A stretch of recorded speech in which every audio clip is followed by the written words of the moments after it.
Hello and welcome to another episode of the Sal Licata Show, available on YouTube, Apple, Spotify, wherever you get your podcast. We appreciate it if you download, rate, subscribe, like, comment, smash that like button, smash that bell, all of it. Smash everything. Why not?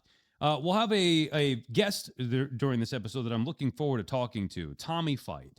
And you're probably like, well, who the hell is that? Well, I guarantee you, by the end of the episode, you'll not only know who he is and what he does, but you will thoroughly have enjoyed his spot because he's very, very entertaining. Passionate Met fan, and he is a reality TV show star. Or man, I'm not a star, but he's on reality TV shows, the Valley Persian style. My wife watches it. I knew who he was. He reached out after the BT and Sal thing we got canned. We started to talk a little bit, and I was like, hey, you offered to come on the podcast. I was like, yeah, let's do it. So reality show star Tommy Feight, who is a diehard Met fan. We talked to him for a while about reality shows and about his DMs and about the Mets and his relationship with Cohen, Lamar Odom. He's got a relationship with Kobe. Just a ton of stuff. Hopefully, you find it as interesting as I did, even though it's not your normal. Like, this is not a spot that if I were still on radio that I would be able to do, and that's why I'm excited to be able to do that in my own forum here with the podcast. So hopefully, you guys enjoy that. He was Badabooms, what'd you think? Just hop in here real quick. Tommy was so good that I want to have him back as a regular again. Like, we just taped the interview, and now I just wanted to do the intro to this. There's some other things I wanted to get to before we get to that. What did you didn't know Tommy at all, right? But and then we just did the spot. What'd you think of that? No, I had no clue who he was. I even saw it. I'm like, who is this guy? Like, what could he possibly bring to the Sal Licata show? And there were multiple times where I was keeled over, like gut laughing. Like, I thought TC was still talking about horsepower. Yeah, TC is great, and that was a separate night out. Tommy was excellent on this podcast. Bada Booms, I want to finish. We'll come back. I'm gonna say a little thing here about Howie Rose. Then we're gonna throw to Tommy, and then we'll come back and wrap up the week with Bada Booms, a very eventful week. So Howie Rose announced that this will be his final year in the broadcast booth for the Mets. Me personally, I remember wanting to be a play-by-play guy for the Mets. I wanted to be the voice of the Mets, Knicks, and Rangers and follow Marv Albert. And then Howie was I want to say 95, 96-ish. I forget the exact year that Howie started doing TV play-by-play for the Mets. It was on Sports Channel. Howie Rose, Fran Healy. I love those guys. And that's when I fell in love with Howie. And he would tell the stories about he used to work at a supermarket and listen to his Walkman, or not, whatever it was back then. I don't know what they had. But he would listen to the radio, the transistor radio, while working at the supermarket, listen to the Met games. And I used to work at a supermarket. And I was like, wow, that's me, the same thing. And I loved Howie so much that I wrote a letter, one of my projects in school one time in high school, 12th grade, because it was my senior year in 1997. I have the note that Howie responded back to. I wrote him a letter telling him how much I loved him, want to be like you, blah, blah, blah, blah. And then later in that year, I got a letter from Howie Rose. Sal, sorry it took so long, blah, blah, blah, blah, blah, and wrote a nice letter. Good luck with your career, whatever you need to do. Signed, Howie Rose. And I was like, oh my God, this is the greatest thing ever. I'm destined to be the next voice of the Mets or program, play-by-play or whatever. And then I met Howie outside of Shea Stadium once. And I'm so dumb that I thought that I was the only person in the world writing letters to Howie Rose. Like, that's just how, I guess, naive I was. Writing letters to the players, one thing. Asking for autographs from the players, which I never did. People used to say that all the time. Oh, you could write letters to the stadium and have people sign them or ask them to sign your card. Never did that. But I did write to Howie Rose, and he wrote me back. And I see him outside of Shea Stadium about to enter, where they're way early. And here he comes, and I look at him and go, Howie, it's me, Sal. As if he was going to know who I am. And he looked at me as if, like, he had no idea. And then I'm like, oh, I wrote you a letter. You wrote back? And now he was very nice, don't get me wrong, but he had no clue. And at that moment, I realized, oh, yeah, I'm probably not the only one who's writing him letters, even though it felt like a very personal thing, and it meant a lot to me. And it did help me. It helped encourage me along the way. Here we are 30 years later. I wrote that letter in 1997, or at least that's when I got it back in 1997. Maybe I wrote it in 96. 30 years later, Howie would then go on to, leave TV, get in the radio booth with Gary Cohen. Gary leaves for TV. Howie takes over as the main voice. And, nobody knows the Mets more than Howie Rose. I mean, Gary Cohen is obviously a historian as well, but, Howie's been doing the Mets broadcast since 1987 when Fan first started. He was doing the pre and post, the manager show. back when that stuff was such a huge deal. So he's a legend, and it's hard to imagine listening to Mets games without him. But I love Keith Rad. You guys know we had Keith Rad on. I think it was a week ago, as a matter of fact. Yeah, last Friday we had Keith Rad on, and I had no idea this was coming down either.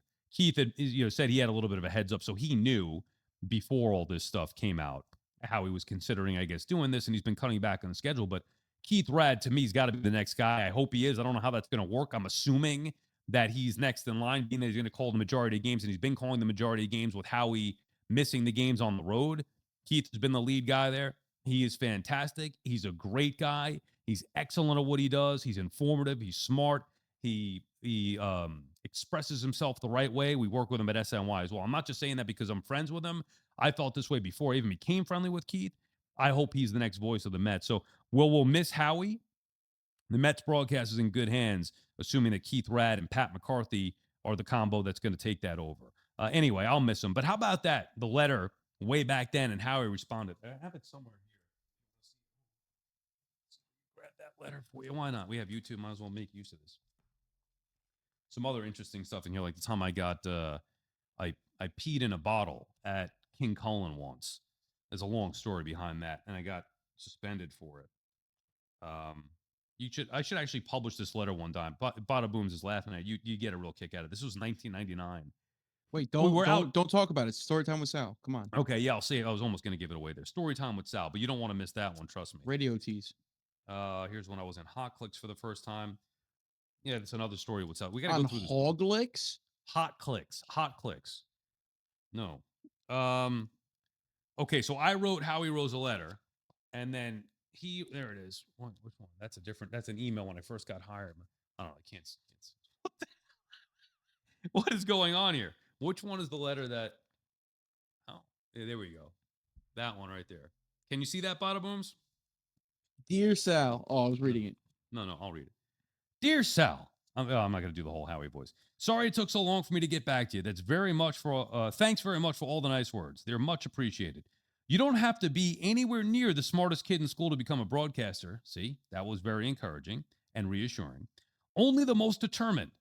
I'll tell you what I tell everyone else. Go to college and become involved at the school's TV or radio stations. In fact, work for the campus newspaper too. Now remember, this is 97. Somebody reads that now, they're like, what's a newspaper?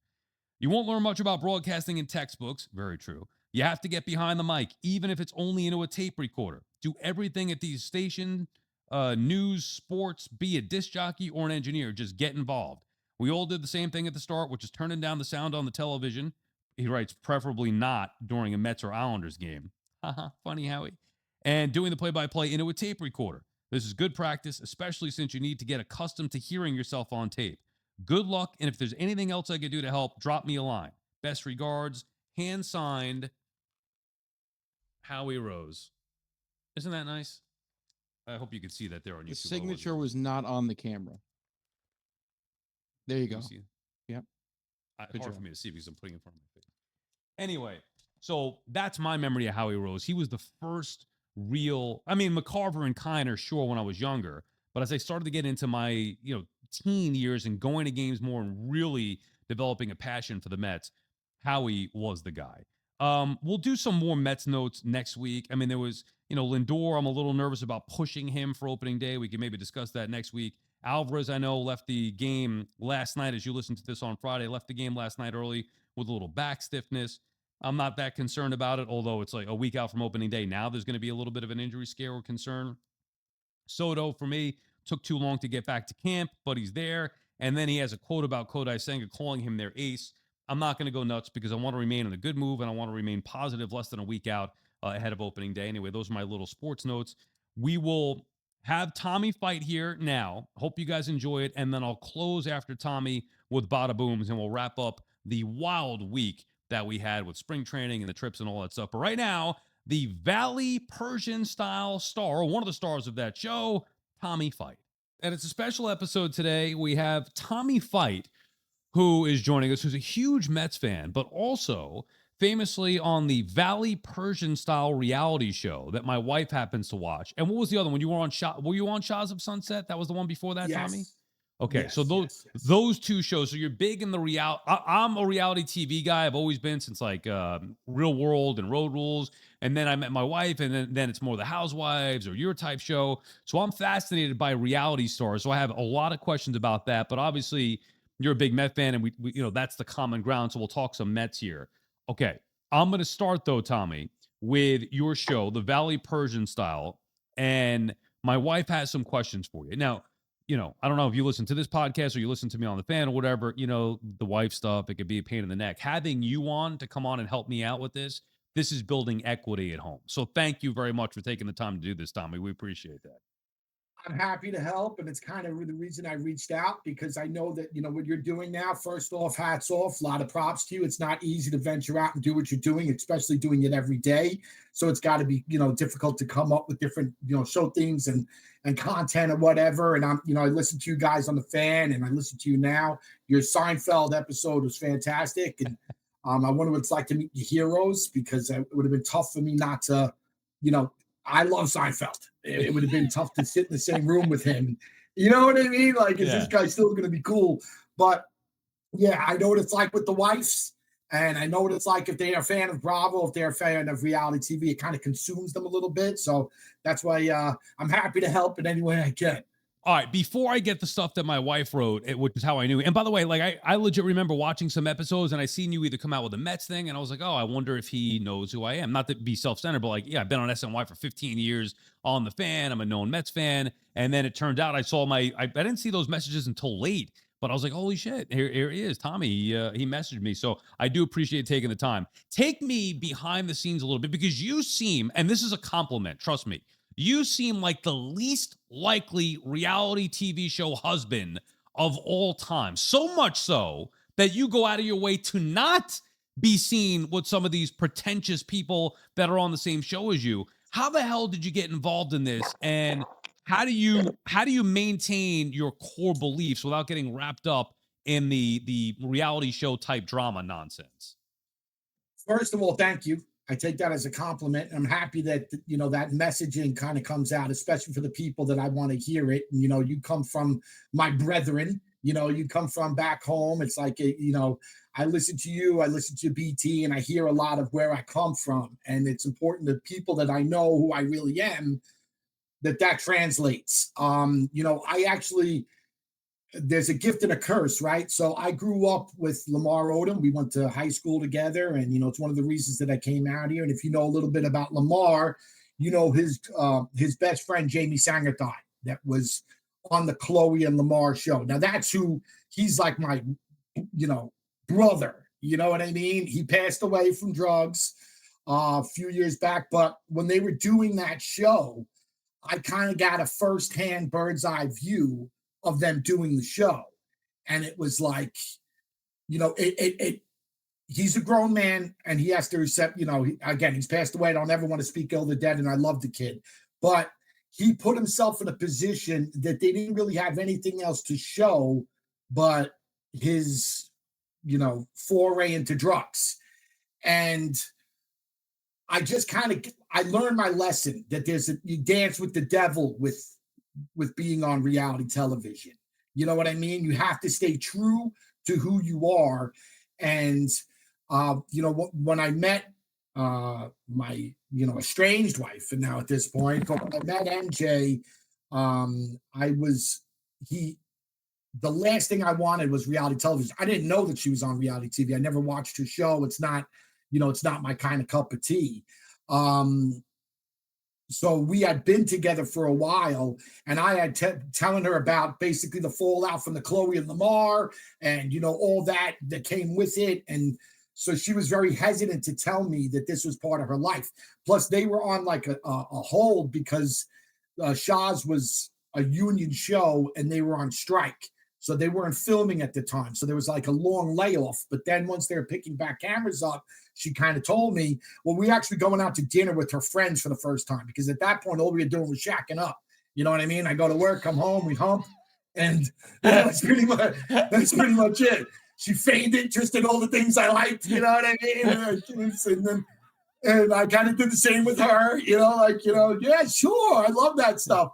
But then, once the rubber meets the road and we were going out to meet friends, she was like, I got to tell you, and people might know who me I am and blah, blah, blah. But that point, I was already so invested in her that it didn't really, the outside of it didn't matter. But I've made it a point to myself and to Jamie that the one lesson I can learn from all that is to stay true to who I am.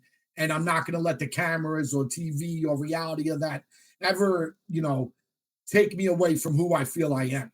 All right. Do you get coached by producers on the show trying to get more out of you or change you? How does that go throughout the course of these reality shows when they're filmed? Yes and no. I mean, you're going to have producers. Their job is to produce, right? That's It's their a job show, is to right? produce the show. You know what I mean? That's their job. Now, some people can be very easily produced. Some people are going to, a little bit more difficult. Some shows are a little bit more scripted. Like The Hills, for example, the guy Spencer, that was a scripted, full-on scripted show, that they had parts to play, they had characters, and, that's not anything that I've been a part of. That's not to say that sometimes people don't self-produce. I think that one of the problems that, Bravo has with some of their new shows or some of the shows that they have is sometimes people have been watching these shows now for a long time. My wife always says it, that, they've been watching the show for 10 years, 15 years. If I ever get on, I know what I'm going to do, so then when they get on them, they're acting in a way that they might not otherwise, or feel like they have to take it another level because they want to stay on the show, All right. So what is going on? You mentioned your estranged wife. Let me read to you what my wife said. I was going to have her come on and do some of this interview because, she watches. She would know more than I would about this stuff. We'll get into the Mets in just a second. She's camera shy. She didn't want to do it, but she did do some research. She says, quote, I think Tommy is a really good guy and father. And she said that before, like, you and I ever talked or whatever. So she's true to that. Yeah, he might be rough around the edges and crass at times, but at the end of the day, this man went to bat for his wife, literally loyal. That's Tommy. First question from her. Do you still love MJ? But yeah, she's the mother of my kid. You know what I mean? No matter what. And I'm finally in a position that I could actually talk about it without getting real emotional. I know that your last episode, you got real emotional. You're talking about your daughter, where the night she gave birth was the worst night of my life. I thought she was going to die. She had to be intubated. They gave me a kid that at that point in time, quite frankly, I didn't really want. I'd rather her. So it was a real, it was a real cluster of emotions that for the most part were real negative. But she made that, now he's the greatest thing that ever happened to me. I couldn't imagine my life without him. He makes me happy, and he fills a hole that was in me that I didn't even know existed until he was born. So she created that. She made that happen, literally. Like, every time we went through IVF. Every doctor that we went to was, they tell you keep positive, and then when she left the room, they'd be like, "I'm just letting you know this is probably not going to happen."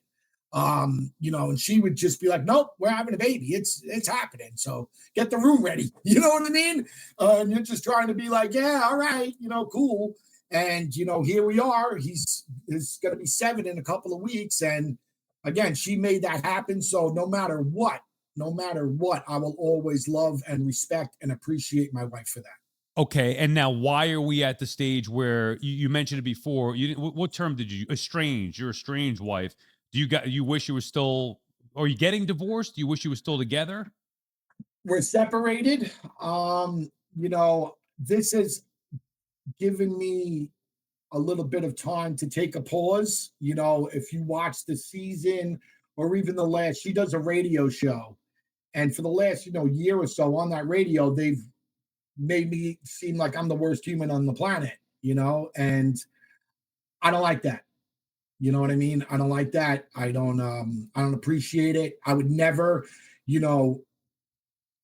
I think people that know me know that they would have to put me under the jail if people were going to talk about her like that, about the way they talked about me. You know what I mean? So didn't that happen? I don't know. Didn't that happen where, what's his name, Reza or whatever, where he said some bad things about your wife, especially after she nearly died, to your point, and you took a bat to their plants in the backyard and you got in trouble for that one? Didn't that actually happen? Well, no, Yes and no. He posted some things. I mean, he said some things, but I wasn't there for what he said. So honestly, Okay. my wife's she's not she's got a mouth on her too. You know what I mean? So it wasn't necessarily what he said. It was that he then posted all her medical records online. Oh, And okay. I called him and I threatened him and he hung up on me and left. And, that day, one of my best friends in life was getting his feeding tube removed. So I had to fly back to New York to actually say goodbye to him. He was going to go off life support. So I didn't have time to have contact and negotiate. So yes, I went to his house and I didn't take a bat. I had a bat, but once he Oh, wasn't there, I didn't use the bat. I just kind of broke all his shit. But yeah, that happened. So yes, okay. yes, But yes. okay. I've proven that I will go to great lengths to keep her safe. So you don't want to be divorced, or you're at the point where you're also ready to move on? I'm at a point where I think that we both need to go to therapy.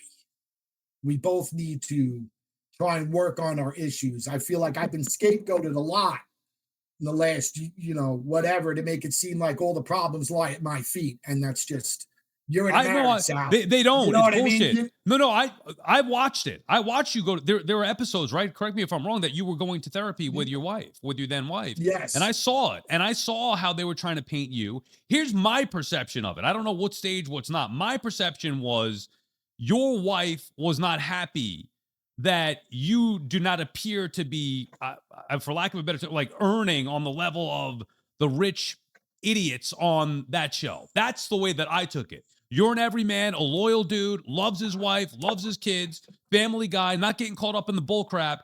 And your wife and her friends running their mouths, talking about stuff, and to me, undercutting you, or what's the right word I'm looking for? Diminishing you. And then she buys into maybe more of that stuff and is thinking like, you know what? I know he's a great husband. I know he loves me. I know he treats my kid great, but I want more out of life. That's the way that I took it. Sal, preach. Keep going. Well, I don't Yeah, tolerate that. listen, I don't tolerate yeah. that stuff. Like I've been in relationships before where I had a girl, an ex-girlfriend, tell me once that this is when I was making like 30 grand a year at WFAN when I first started. I was making $30,000 a year, and I love this girl. And I remember her telling me that she expected me to make $500,000 a year. I was like, what? What are you out of your 500,000? Like I was making 30 grand and living the dream, working at the fan, working behind the scenes for Francesa. I like 500,000 to me is not even realistic. You might as well have said $5 billion. So I always held that with me, and I had an axe to grind since then, and always trying to prove her family, and everybody else who ever doubted me wrong. So I see that shit, right? And I see it on the show, and a part of me felt bad for you because I do see what I appear to be your wife not being happy, not because you're a bad guy or mistreat her, but because maybe you're not making enough. That was just my perception. No, 100%, and uh, I just feel like there's also a huge double standard. You know what I mean? Like, first off, she has a lot more opportunities than I do. It's a lot easier for her to make more money. I'm not taking anything away from her. She's worked hard and put herself in a position to have these opportunities. Nevertheless, she still has the opportunities that I don't otherwise have. The way I see it is we should be grateful that you have that type of opportunity. She was the show Traders. She got to do Traders. She won, she was gone for like 6 weeks. They paid her a nice sum of money, a nice piece of change to go do that. No one's calling you to go do Traders, Sal. You know what I mean? No one's calling me to come do Traders either. But while you're gone, I got our little guy. He's going to get up. He's going to go to school on time every day. I feed him all his meals. I give him his baths. We do his homework. It's like, to me, that's what a marriage is. And it's not, like you said, if you're looking for, I feel like women a lot of times, and I don't want to sound chauvinistic in any way, but I feel like they have an idea of who their dream guy is. And then they get into a relationship and they find a guy that they like, but they keep trying to chisel away to get to fit that dream guy that they wanted, and you might fit that category in a lot of ways, but not all of them. and I don't know. I'm a stubborn guy in a lot of ways. Like, I don't, I feel like I'm a good husband. I feel like that there's a lot worse than you can do than me. Sure, could it be better? Sure, absolutely. But I also feel like it's a give and take. And I feel like too many people have in the last year given her applause and like she's fucking Wonder Woman. You know what I mean? That now it's like, wait a second, you need to come down a peg too, dude. You're not, you ain't fucking, you know what I mean? Right. Like, it's Right. not. You may not be perfect, but neither is she. And if people are paying attention to it, and the problem for you, Tommy, is you're living in her world. You're around, she's around her people. She's got home field advantage. You're not going to win there with that Bravo crowd or the Andy Cohens of the world or your wife's friend, all those people on that show. You're the outcast. Even just LA, Sal. You know what I mean? You and I were having a passionate sports debate in a restaurant here. They would call the cops, dude. You know what I mean? They would think, oh my God, what's going on at that table? It sounds like someone's about to get murdered. You know what I mean? When we're just talking.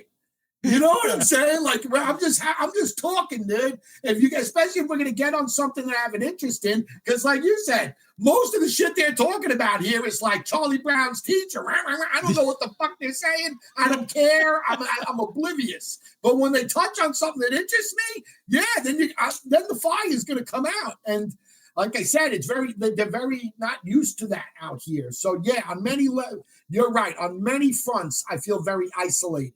Do you think you cost yourself money by not appearing? Like every time your wife would go to a party with the whole crew, you're not there, right? Or maybe not every time, but a lot of them. Not do I think it's 100%. Yeah. If you're not there, you don't get paid. That's how you get paid. Oh, so if you didn't show up and go to that party, I would assume if you're signed up for the season, you get paid. So you individually, your wife will get paid whatever it is per episode. If you say I'm not going to this party, you're not getting paid for that? Well, you get paid you get paid per episode.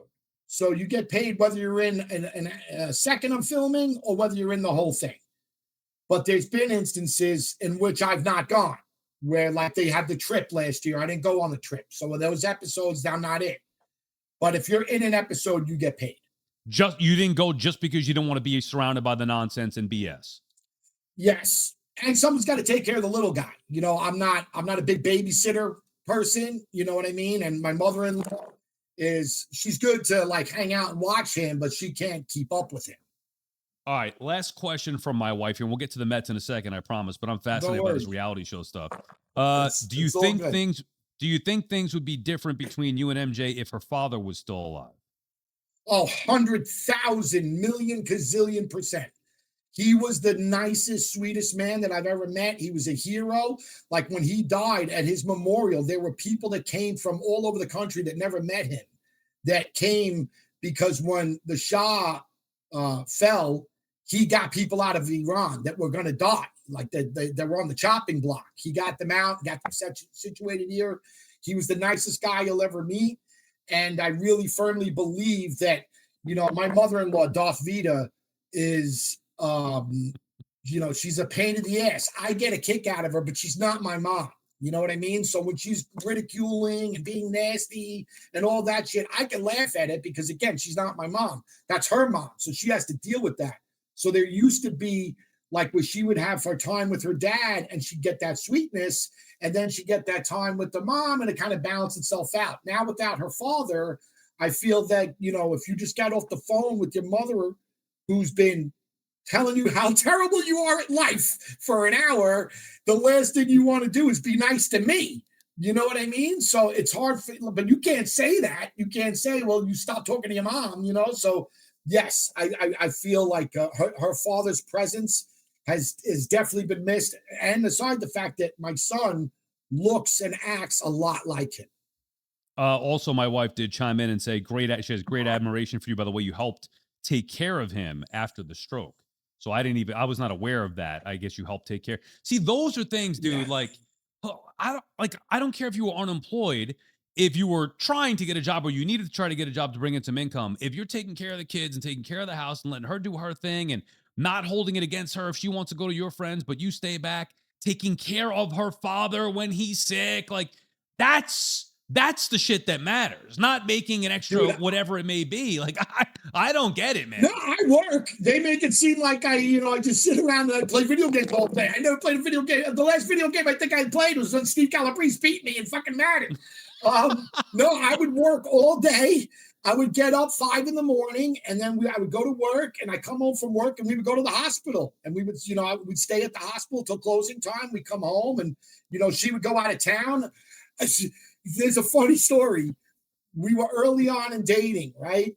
And I got a kick out of her dad. He's a nice guy, and he was always hitting on the ladies at the nursing home. You know what I mean? Not like in a crude way, hi, sweetie, that type of stuff. Flirty, yeah. And wink and a nod type shit. And she went out of town for Coachella, and for that weekend, I went and hung out with him every day, and we played checkers, and and hung out. And when she came back and found out that I did that, her first reaction was, "Well, who are you fucking?" You know what I mean? Like what? No, I'm sorry. She came home, and I had run her a bath, and there was candles in the bath. And so I made it real nice. There was rose petals and stuff. And I had just come from visiting her dad. And she was like, "Well, who are you fucking?" I'm like, so you can't win, dude. You should have known that. You should have known at that point. You know what? Maybe this isn't for me. Now, you're right. You can't win. Now, you had a tough upbringing. Your mother passed away when you were 13 years old? Yeah. My mom died at 13. My father was never in the picture. So I kind of drifted for a little while. And then a family took me in. And you know what I mean? It's, other people got it tough too. I'm not there to, everybody got problems, bro. You know what I mean? Yeah, no, I get it. We all have problems. I try not to discuss them on the air because, like you said, nobody wants to hear your shit. They want to be entertained by that. But I do think it, it just shows about your character, being able to come from that. Everybody's got something. I'm like, oh, my father died. You get sick at 63 and I don't have him around and I'm bitter about that. It could be worse. You could either not have a father around. Your mother passed away when you were 13. And like you said, that's a tough upbringing, kind of fighting through life by your own, and then having to now raise a kid and go through what you're going through right here. So it's commendable. But I think it just shows, is there something from that upbringing that you learned that you now make sure you would never want to have happen to your kid, regardless of what happens with your wife? Oh yeah, that's the other thing that really bothers me about the situation, because the one thing, my mom worked her tail off. This is like late 70s, 80s, New York telephone. She worked her way up. By the time she died, she was vice president of installation. She was making real good money, but she worked all the time. I barely saw her. So then she worked her tail off, got sick, and then died. I don't, that's not the life that I want for me. I didn't realize till I had my son that there was in it, like I said, there was a genuine void within me that I didn't know existed. And he filled that. So I just want to spend as much time as I can with him before he goes off and out into the world. I'm not, saying that someone's, that I'm a better parent than anyone else. It's just how I am, because I didn't have that. So it's not just necessarily about him. It's also for me too, where I try to be with him as much as I can to kind of cure the little boy in me a little bit. You know what I mean? So yeah, like that's the idea that I'm just sitting around doing, no, I hang out with my kid. I'm with my son. There's no more hands-on dad than anybody I know than me. And again, it's not a knock on them, because a lot of it is selfish for me too, because it's something that, like, I feel like I didn't have, that I don't want him to miss out on, if that makes sense. I know how your son became a Met fan. How did you become a Met fan? My mom, she was a huge Met fan. One of the last things I remember, she got the account for Shea Stadium to install the phone number for all the phones. And it was like a huge celebration day for us. We were able to go down there. We got Tom Seaver's autograph. So I've always been a Met fan. So it wasn't, the good and the bad, the ups and the downs. I also didn't really have a choice. And then once she passed, that's always been like the common link that I still could kind of hold on to with her, Again, if that makes sense. Now you live, yeah, of course. Now you live in LA. You go to every time the Mets are in LA. You go to the games. You come back here to New York to go to games. How's that work? I go to every game that's out here. I try to go back as frequent as I can. It turns out now we do have the best owners in sports. A couple of years ago, Alex Cohen reached out to me because her sister-in-law is a fan of the show, and she knows that I was a big fan. So she invited us out to a game, and then last year she had us in the suite. So if they come out, sometimes the daughter was living out here, but she got married and then she moved back. So I don't know how frequent they're going to be coming back out here. But there was a period there that, yeah, man, I can reach out to the Cohens and they'll get back to me. In LA. Yeah. Or here. Okay. If I come there and let them know, yeah, I'm coming. Can I go to a game? So they would, yeah. That is freaking awesome. Any other famous people that would watch the show that would reach out to you? You're always surprised at the ones that do. The men always are going to tell you it's the wife. You know what I mean? They're always, but it's the men. You know who I had? I don't really get starstruck. Like I said, I know Odom since I'm a kid. Like I've been in rooms with famous people for a long time. But DMX, God bless the dead, was a huge fan of mine. Was he really? Yeah, we're at a place called Saddle Ranch out here. It's where you can ride the bull. You've probably seen it on TV where you can ride the bull. And I'm in the parking lot and I'm looking at him and I'm like, oh shit, that's DMX. And he's looking at me. And he has a way of looking at you that feels like, we're about to throw down. Was he growling? I mean, yeah. Yeah, kind of. No, and then I do a good one. And that's what I did to him. And yeah, man, we hit it off, dude. We hit it off. We had a great time. And it's funny, he invited me backstage passes, concert, all that, and COVID happened. And then it was like, I'll see you next time. And then, there's no more next times. You know what I mean? But yeah, that's a good one. That is a good one right there. That was, of all the people I was thinking that would be possible, DMX was not. He wouldn't even register in the top 1,000. Yeah. You mentioned fan too. That is insane. Yeah. You mentioned Odom, and your good friend. You still stay in touch with him, Lamar? Yeah, I was just out to dinner with him on my social. I think it was maybe a month or so ago. It's he funny, was going through. the whole world. He was going through rough stuff as well, obviously, as you mentioned before. He's always going through. The Kardashian stuff, the other stuff, poor Lamar. I mean, I love the guy, but it's just like it is.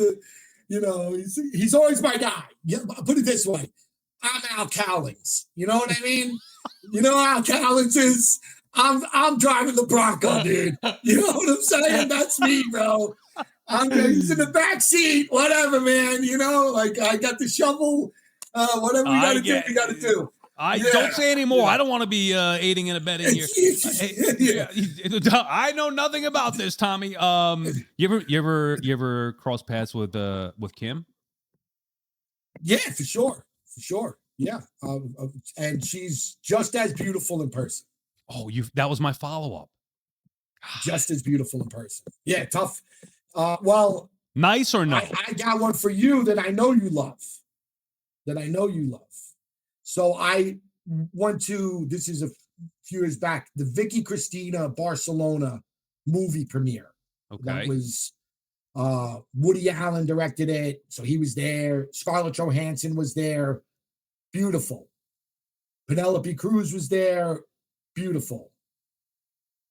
Her best friend, not in the movie, but was just there to support her, was Selma Hayek. And she was like the crowd actually separated, and I found myself in front of her.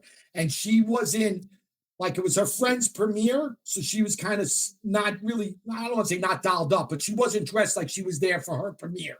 She was a little more subdued. And dude, I was blah, blah, blah. And you could tell that she's so used to that. You know what I mean? That she Right. was kind of like, it's okay. It's okay. I get it. It's all right. You can pick your tongue up. Pick your tongue up. Stop drooling. Yeah. She was breathtaking. And also, your other Jessica Alba is very like, you've met her? Skin. Like at Laker games, I would see her there all the time. You know, I was on the Lakers, bro. I was courtside, courtside Tommy, dude. You know what I mean? Like, forget it. And that was that was before you ever became on TV with Bravo? Yeah, that was long before. Long before. Yeah, that's like I said, that's 2008 to 2012. Lakers are winning titles. There's nothing that is more prestige in LA than being a Laker when they're winning. Dodgers will never compare to it. The Clippers can never compare to it, but they got to be winning. A shitty Laker team no one cares about, but when the Lakers are winning, they own the town, dude. How about Kobe? Whatever you want. Yeah, forget it. Not, like, great guy, but I would find it tough to be like, he worked so fucking hard, dude. Like, he worked so hard that I don't know how you could, it would be tough with all the things that you have, all the excesses that you have as that. I mean, Odom's a perfect guy. I love the guy, but he falls in a lot of the traps that you could have with Kobe's, for the most part, sidestepped a lot of those. And like I said, he worked so hard, and it's just, it's sad because I feel like he would be great for the NBA today. Kobe, you were like, he was good to you when you were around him? I know he's a hard worker. Yes, I would say I met him 8 to 9 times. Okay, I mean, still, a ton of times. Yeah, but every time it was all like, we're talking about going to the club, and he's talking about, I'm going to go working out when you're still at the club. So it's just different mindset. Yeah, which you respect. That's why he was one of the greats. What do you think of the Mets offseason?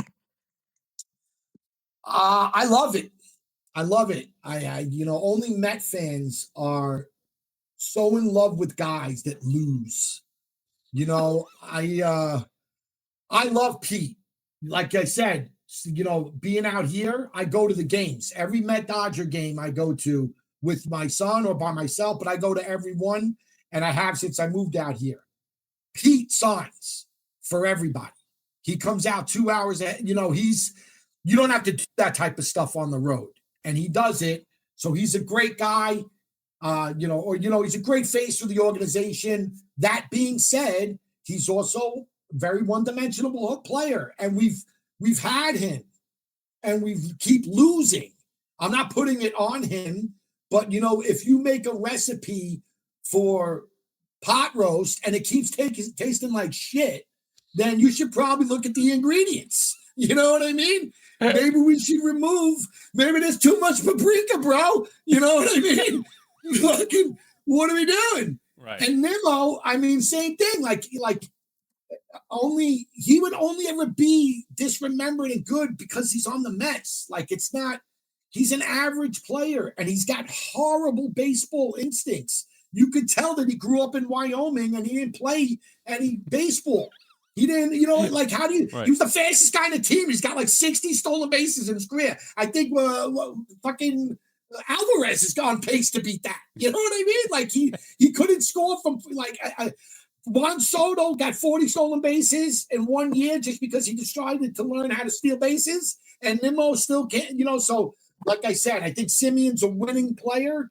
The Mets, to me, and I think you'd really agree with this too, we need a face of the team that wears it, that looks like he can't stand losing, that it looks like it eats at him. I'm not saying every team needs that, but I'm saying the Mets do. Living in the shadows of the Yankees and all their success and being inferior, and then on the Phillies and the Braves, We need someone to be at the forefront that looks like that's why Keith Hernandez is still so successful and loved, because he didn't tolerate the losing, sucking down heaters in the dugout. I'm not taking this.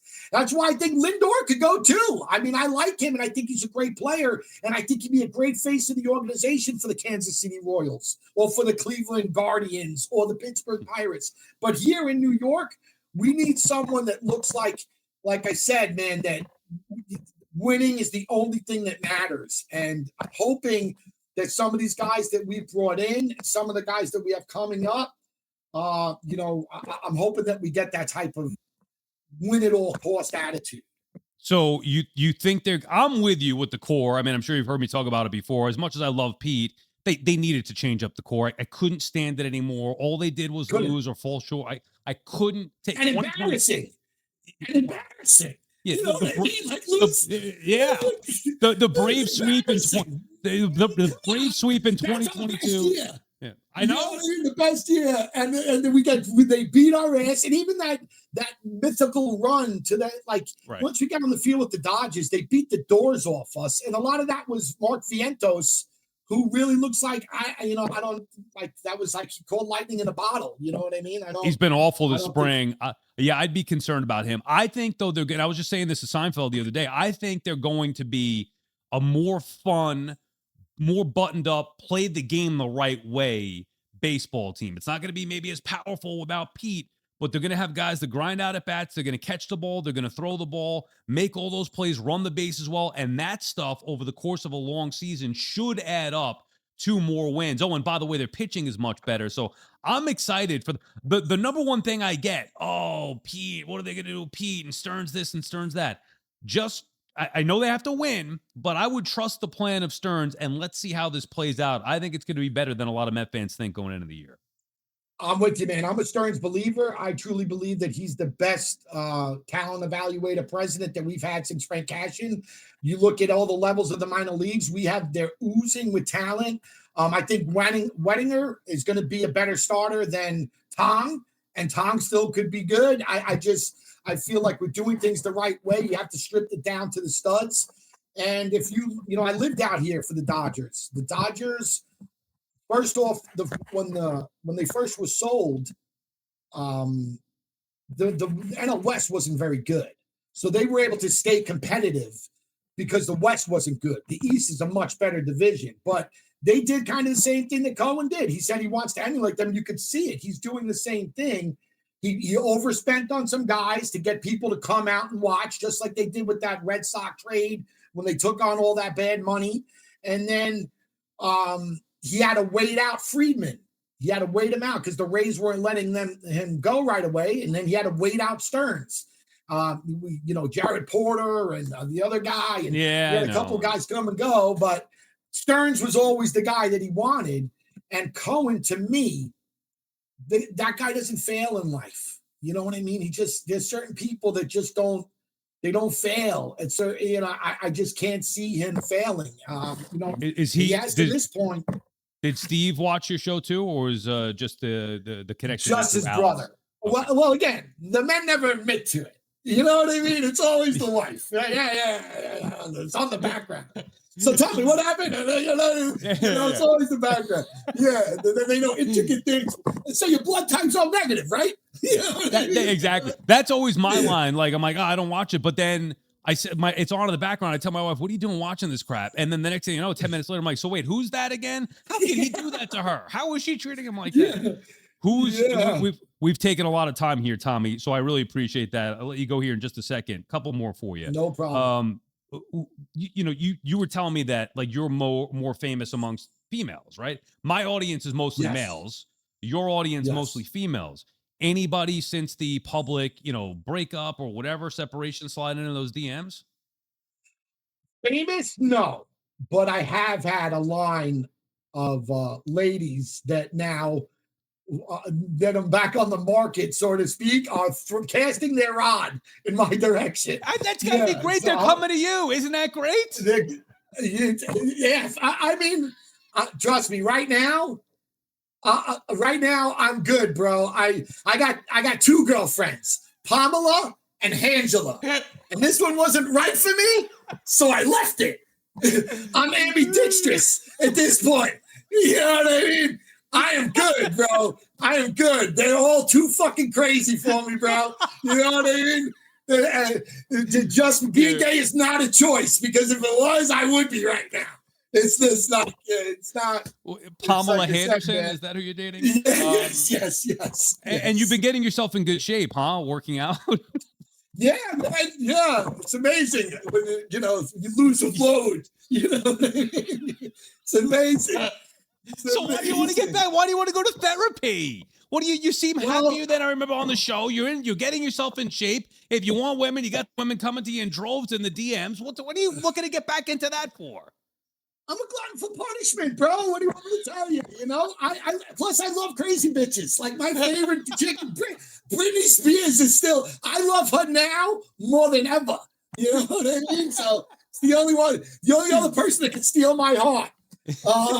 Yeah, if she slid in, right? If she slid in, it'd be a different story. That's it. Tommy, you're the man, dude. This was a lot of fun. We have to do this again. I hope that we can do this again Anytime, Sal. You know, I'd like to get to a game with you. Maybe this would be my new thing, sitting at ball games with Sal. We did it with Seinfeld. I've never been to Dodger Stadium, so at some point I want to make a trip. Like I've got 6 stadiums to go. Dodgers and the Angels are 2 stadiums I have yet to check off the list. Atlanta, Tampa, Miami, and Houston are the others.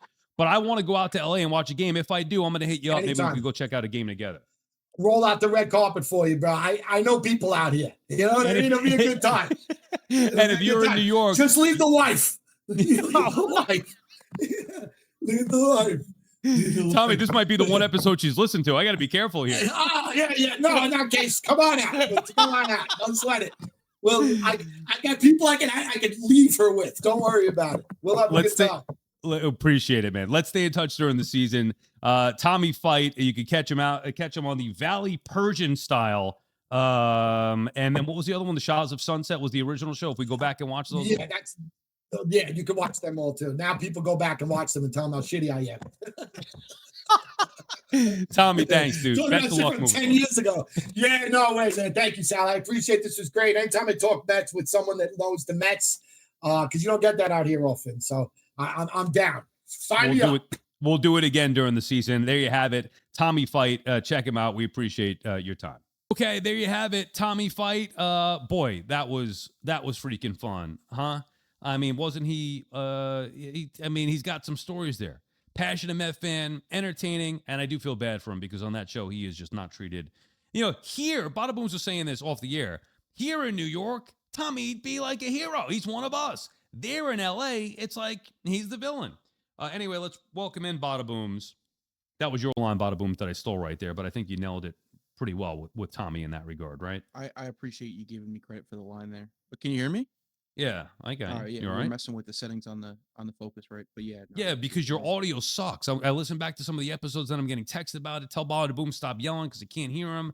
The only thing that sucks. What else does? What are you doing right now to me? What? Yelling at you? What? I don't understand. You say is sucking like kissing up or berating? Which one is it? I use sucking as a noun or a verb. What's a descriptive word? Is it a noun or a verb? I think sucking is an adjective. No, what is noun? Dude, come on now. Now we're off the rails. But look how far you and Howie Rose have come from the first time you guys met. Howie, legendary career with the Mets and Islanders. You fired from WFAN twice. That's a great point. And now doing a podcast with Badabooms. I know. How far I've fallen. I know. That's what the joke I made was. We did have Howie's replacement on last week. So, I mean, and we already established this was before I knew Keith was going to become, and nothing's been announced. And again, I'm just assuming here, but before I knew anything about Howie retiring, he could have gone for 5-10 more years, for all we know. But we did announce that it's going to be an annual show with me and Keith Rad previewing the Mets season and also previewing the Oscars. Do you think we bonded this week? There was definitely a little bit of a bond, but a connection through dismay and disordinance. Well, because it could have gone 2 ways. One, it could have been like, oh shit, like I can't stand this guy. for either side of us. You could have said that about me. I could have said that about you. I mean, we were in pretty close quarters for 4 days, basically 4 days. You stayed at my house Friday night, on the plane, and basically attached to the hip from Saturday morning until Tuesday when we got to Newark, and when we got back to my house, you got your car and left. I do feel like there was a bonding that took place. I also didn't feel like it was bad. Like if I hung out with my best of friends for that long, it would have been like, all right, enough. I think everybody's ready to go home. And I think we got to that point, Oh but I yeah. don't think it. Okay, when do you think that point was reached? I'm trying to get. There were like probably two or so moments. I'll give you one of them to answer the question because I've been doing so well there. When we were leaving the first rest stop, do you recall any of this? Yeah. We're leaving the first, and I was making the joke about the Nathan's hot dogs, and I'm like, I could have sucked down 2 wieners there. And we got in the car, and you were rushing me to put the foot on the gas. And Yeah, I want to get moving. one of the many times where I told you were Corey Dickerson this weekend, but that really just I was like, all right, asshole. Like now I have to Mhm. do this drive. Like you didn't say And what was anything about you're not going to do the drive, whatever. It's like I take things in weird ways sometimes. Like it's not I like you offered ever to doubted me. drive. You Yeah, could. you I did. could. You offered to drive multiple times, but I was like, oh, I got to prove this dickhead wrong. So then, why couldn't I just drive it? I don't know why that would be the breaking point. I just think that, like, No, it for me, wasn't, but it was like, all right. And the way this is what, you open the floor for this here. When somebody else is driving, you getting in the car or you getting out of the car is ridiculous. You got to find a way to fix that. When next time I see your wife again, I got to ask her about this. When and you're getting out of the car with somebody, maybe it was just me. You're 50 paces east by the time I just took the key out of the car. Can you stop for fun? I got to adjust the set. I got to make sure I have my keys, my wallet, my phone. Like, you're why? slow, bro. Let's go. No, no, no, You've no, got no, no. you've got a wallet from like 1970. Your That's the wallet, Nunno wallet. yeah, it's thicker than a box of tissues, and it's Not got a everything. single dollar in there. I mean, come on. No wonder why you can't get ready with the wallet. All right. Anyway, I think we did bond. Well, the One second thing. one.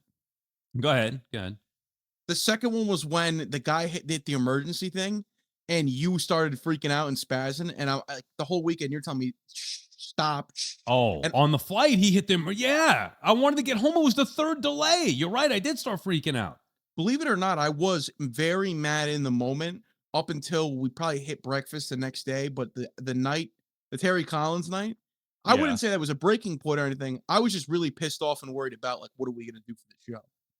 Oh, right, because we were supposed to record, but I was in no shape to record at all. We Yeah, would have had to get up. Well, we could have got up in the morning, I don't but know if you then want me to right. do the whole rundown there that night No, because you no, don't we remember don't. it, but I do. No, one thing we didn't, and we got to wrap because this podcast has been going on forever. One thing we failed to mention. Do you know what it is? We'll close with this for the week. Yes, yes. One thing about the trip that we forgot to bring up, and I don't know how we left it out. I've told the story of the weekend to 3 people. Last night I did it, Sally, no joke, I did a 2.5 hour rendition of the story. Like I closed my To eyes and I who? laid down to my lady. Okay, to your girlfriend. And at that point, you remembered that we forgot to talk about it on the air? Yeah, and I even forgot when I was telling the story too. I was past that point. I was onto the airport. I'm like, wait, I didn't mention this part. So you guys know the whole story by now, but if you listen to the podcast, if you haven't, go back and check it out. We'd appreciate it. And you get to fill yourself in on the stories, which, we think we're entertaining and part of the trip. But we got in the car, did the podcast real quick on Tuesday morning, had to drive to Atlanta. No more than 5 minutes into this trip to Atlanta. I turned some BB on too. BB ripping BB. I know what song it was during too. I don't even, what are you talking about? BB. Well, I put some Breaking Benjamin on, so like I got to lock in. Like there's no. I don't even know who that is, but NFS. whatever. Phenomenal band. No more than 5 minutes into this trip to Atlanta, where I was already telling him, like, dude, we got maybe a half hour wiggle room. That includes stops for gas, going to the bathroom, food. Like, we got to go. 5 minutes into the trip, he's like, oh, dude, I think we're getting pulled over. I'm like, what are you talking about? And the cops coming up from behind. It was like a friggin' truck, right? That was pulling up from behind. Wait, you Scared forgot the a key part that I wanted you to mention. Go ahead. Because you were hammering me about, is this the right address? Is this the right address? So I pulled up and put it to the bottom and I stuck in your face. You remember what I told you? I've been saying it all weekend. Yeah, what? Suck prevention. And I Suck held the prevention, phone right up in your face. Right, because you And I didn't was- want me. Right, because you didn't want me to yell at you for the wrong directions. So he was using the phone. Then he thinks he's getting pulled over for that. He starts to pull over we're in the left lane. Bada-boom's going to the left. I'm like, no. You got to pull over in the shoulder. Like, calm down. He's starting to panic, and now Oh, I'm don't like, say like a panic. Don't say like panic. It wasn't panic. It you wasn't were panic. starting to panic a little bit. But it wasn't like a freak I out was- panic. It was like, bro, I was like- is this serious? Yeah, I was more trying to be like, okay, what the hell's going on here? And also thinking, we're not in New York. This is Florida, and I've seen some of the videos.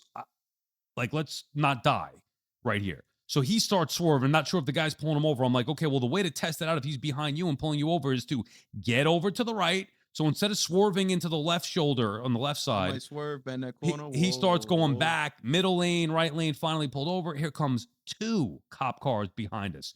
2! I'm like, oh boy.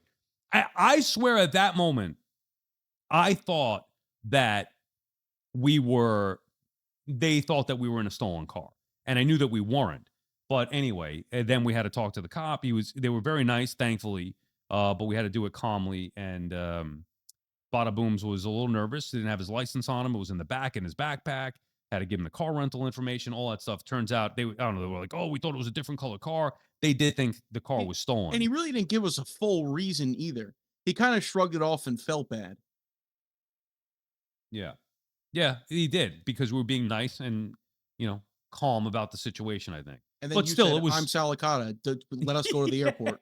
Do Don't you know who I am? No, Yeah, I didn't. exactly. I did not say that. All right, I got to go, Badabooms. It was a fun week. Different week, fun week. We hope you guys enjoyed the content. More for you next week, and next week, it gets real. Mets, Yankees, opening day. Baseball is back. All right, we'll see you later.